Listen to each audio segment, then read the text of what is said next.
안녕하세요. 임강자의 인체여행입니다. 오늘이 설 특강으로는 마지막 날이라 좀 길어질 것 같네요. 근데 먼저 오늘 걸 설명하기 전에 지난 시간에 은나라에 대해서 설명을 했는데, 은나라 사람들은 바로 망한 뒤에 바로 장사의 길로 갔어요. 그 사람들은 그래서 나중에 장사를 아주 잘해서 상나라라고, 은나라를 상나라라고 부르게 되었지요. 그 다음에 중국은 지금도 그때 그 기질을 이어받아 가지고 상업에 뛰어나요. 장사라면 이익이 남는다면 못할 게 없는 사람들이죠. 그러면 바로 고대 삼국에 하은주라는 삼국이 있었다고 그랬는데, 바로 요순 임금이 살았던 시대가 하나라예요. 그런데 증거가 안 나타나요, 현재까지. 그래서 그냥 그건 전설 속으로 있고 요순 임금이라는 전설만 남아있죠. 그 후에 은나라가 나왔는데, 은나라는 왕궁도 나왔고 청동기도 무진장 나왔고, 그 다음에 각골 문자가 많이 나왔어요. 그리고 술, 청동기가 많이 나오면서 술병이라든가 술에 대한 것도 많이 나왔죠. 그런데 그것이 바로 은나라의 후반기 거였대요. 전반기 거 아직 안 나오고 하나라 것도 안 나오고, 그 은나라가 굉장히 번성했다는 것을 알고 그 전에 하나라도 번성했을 것이라는 것을 알죠. 그리고 은나라가 하나라를 망하게 하고 은나라를 세우고, 은이 많이 나와서 은나라거든요. 그 다음에 망한 뒤에는 장사를 잘해서 상나라라고 불렀죠. 그래서 주나라가 바로 점에 빠져있던, 술에 빠져있던 은나라를 정복하고 주나라를 세우면서 바로 그 뭐냐 하면은 모든 점성소를 점치는 모든 것을 갖다가 사회에서 없애버렸어요.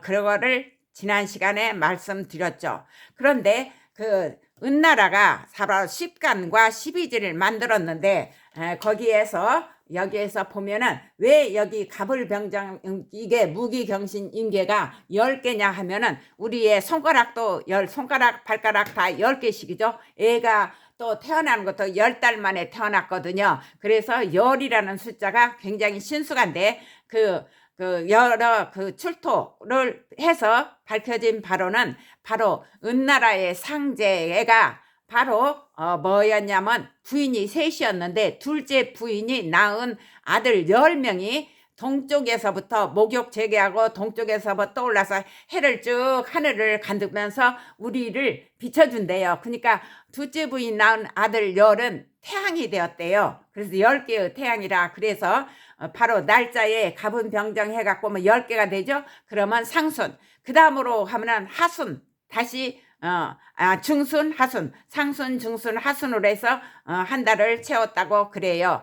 그러면 바로 12지는 어떻게 해서 태어나냐, 12개냐, 그런 거, 이거는요, 초승달이 뜨면은 한 달이 시작됐대요. 서쪽에서 초승달이 딱 뜨면 한 달이 시작됐다는 말도 있고, 1년의 보름달이 바로 12개 같던데요. 그래서 12로 했고, 그 다음에 가서 윤달이 생겼죠. 윤달에는 그래서 간지가 없어요. 윤달에는 간지가 없어요. 왜? 둘을 짝 지어갖고 60갑자를 만들었잖아요. 근데 그 날짜에 간지를 다 붙였는데 윤달에는 붙이지 않았어요. 그래서 바로 갑을병정 10개인 것은 그 은나라의 상제인 둘째 부인이 아들을 낳아서 태양을 10개의 태양을 만들어서 하늘을 거슬러 올라가려면 풍파를 겪을 거 아니에요. 그래서 이런 무기를 가지고 하늘을 지나갔다고 그래요, 태양이. 그래서 첫 번째가 이 갑자는 바로 갑골, 거북이의 등을 갖다 상징하는, 요 끝으로는 꼴이죠. 그래서 갑인데 여기에서 갑골 문자 이렇게 나왔어요. 거북이의 등껍질에서 나온 것이 갑이에요. 방패를 가지고 가는 거죠. 제일 먼저 방패간이에요. 십간이라는 게 간자가 방패간이에요. 그리고 이것은 양날을 가진 칼의 모양이고, 이것은 호미 모양이나 또는 등 모양이라고 하는 말이 있어요. 그 다음에 정은 지금의 고물의 모양이고, 무기가 있는데 여기는 병기 모양인데 굉장히 앞에는 이렇게 크죠. 그러고 나서 나중에는 날카롭게 만들어져 갖고 무자가 되었고, 기자는 화살 끝에 실을 매달아서 작살처럼 확 던져가지고 하는 그 무기였대요. 그리고 경자는 바로 뭐냐면 악기 모양이래요. 돌로 만든 악기를 군대들이 가면 앞에서 악기를 저기 하고 하지 않아요? 그거하고 같아요. 군악대처럼 그렇게 하고 그 등도 피지 않아요? 그 다음에 신자는 향벌할 때 여기에서 쓰는 형태래요. 향대할 때 쓰는 칼모, 문신을 갖다 할 때 쓰는 칼이고, 이건 석침이래요. 돌로 된 침이죠.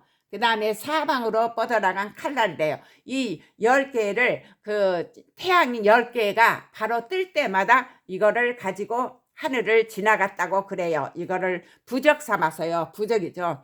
그 다음에 다른 이제 상제의 은나라 상제의 셋째 분이 딸 12를 낳았을 때 이거는 1년에 보름달이 뜨는 횟수. 근데 첫 번째 초순달이 뜰 때, 초생달이 뜰 때를 한 달을 시작으로 삼아가지고 12개래요. 12개가 바로 달이 뜨기, 초승달이 뜨게 되면 1년이 지났거든요. 그것을 갖다가 여기에서 그것도 달이 떠갖고 가도 좀 무섭잖아요. 그래서 많이 하는데 첫 번째는 지상에는 군대가 많아야 된다. 그래서 바로 아이 모양인 아들자가 되는 거죠. 이게 아이 모양이래요.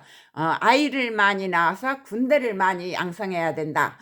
그래서 이런 것이 쭉 나왔는데 여기에서 보시면 이거는 고문하는 거래요. 여기는 전부 고문하는 것이나 그 적을 잡아가지고 고문하는 형태 또는 무기 그런 걸로 많이 되어 있어요. 여기 12지지니까 이건 땅지자예요. 그 다음에 이 둘을 합쳐가지고 육식갑자가 생겨났어요. 중국에서 이제 육식갑자가 생겨서 간지가 있는데 여기에 육식갑자가 나오죠. 갑자로 시작해서 60개의 간지가 있다 해서 육식갑자예요. 그런데 우리가 이건 육십진법이거든요.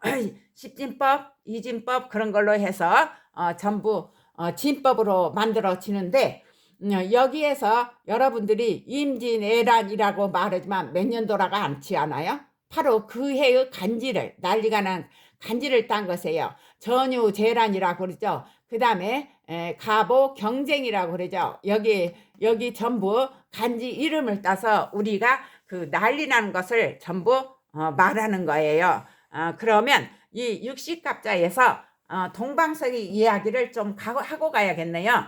동방서기가 잡히지를 않아요. 어떻게 재주가 많은지. 그래서 잡히지를 않아서 어느 날 저승사자가 그냥 숯을 막 시켰대요.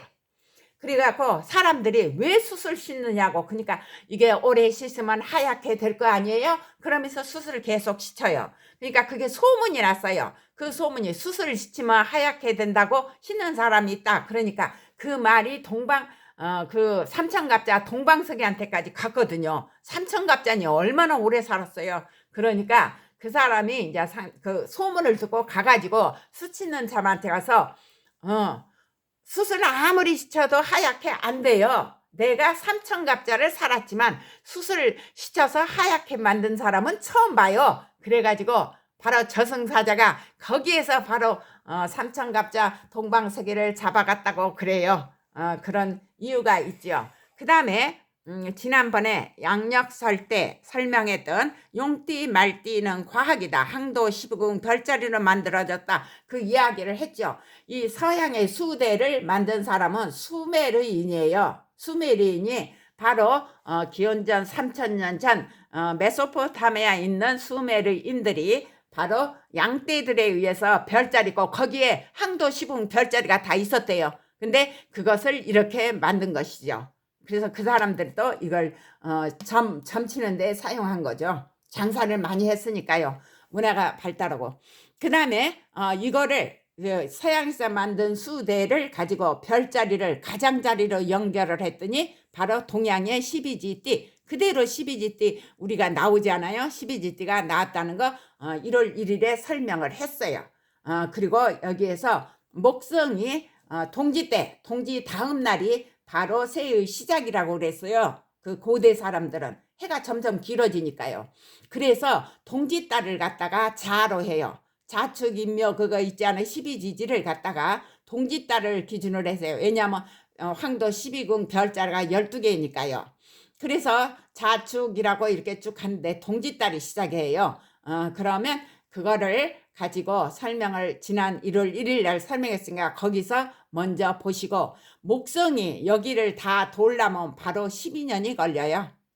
왜냐고? 1년에 한 번씩밖에 못 돌아요, 여기를. 그래서 1년에 한 번을 돌기 때문에 목성이 이걸 다 가려면 12년이 걸리죠. 그러면 이거는 1월 1일 그 참고를 보시면 되고, 바로 고대 하은주 시대 때는 뭐였냐면 그 하나라나 그 상나라, 은나라죠. 나중에 상나라라고 했죠. 거기에는 바로 제정일치 시대에서의, 옛날에는, 지금도 사극 보면 신녀가 나오죠. 바로 그거예요. 제정일치 시대였기 때문에 점치고, 그 다음에 그 저기 뭐냐면 정치를 하고 일치였어요. 하나로 생각을 해가지고 모든 나라를 다스렸기 때문에 이렇게 이런 것들이 발달하게 된 거지요. 그러면 오늘은 여기까지요. 내일은요 쉬고, 그 다음에 다음부터 호흡에 대해서 설명을 드릴 건데, 우리 몸의 인체형에서 산소가 어디서 생기고 왜 우리는 산소를 흡수해야 되고 호흡을 해갖고 이산화탄소를 버려야 되는가를 바로 코로 해서 산소가 생기는 것을 기원으로 해가지고 전부 설명을 드릴 거니까 열심히 들어보세요. 오늘은 여기까지요.